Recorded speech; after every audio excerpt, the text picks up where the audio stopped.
Say goodbye to scheduling headaches with BookMyTime.ai. Our powerful yet intuitive platform takes care of appointment booking and reminders so you can focus on growing your business. You can share your public calendar on BookMyTime.ai with clients to check your availability and book meetings directly with you.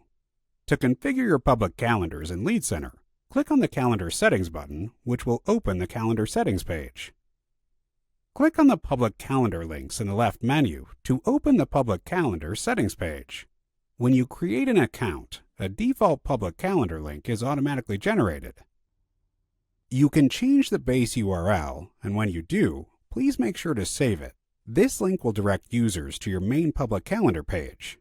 If you copy this link and paste it into a new tab, it opens your main public calendar page. Here, clients and prospects can book appointments with you. This page lists all the calendar links available for booking. For example, you can create calendars like financial planning meetings or initial consultations. You can create as many public calendar links as you need. For example, let's select the financial planning meeting.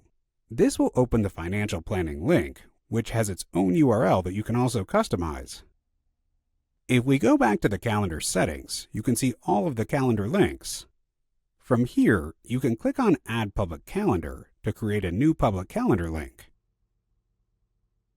For each public calendar, you can click the button on the right side to view its settings. If you want to edit the settings for this public link, you can click on the three dots on the left side of the row and click Edit. This will open the settings for the calendar. You can also embed your public calendar into your website. You have the option to embed the main public calendar page. Click on this button to generate an iframe that you can embed in your website, allowing clients to book meetings with you. Alternatively, you can embed the iframe for each individual calendar. Each calendar has its own iframe that you can insert into your website. Thank you for watching.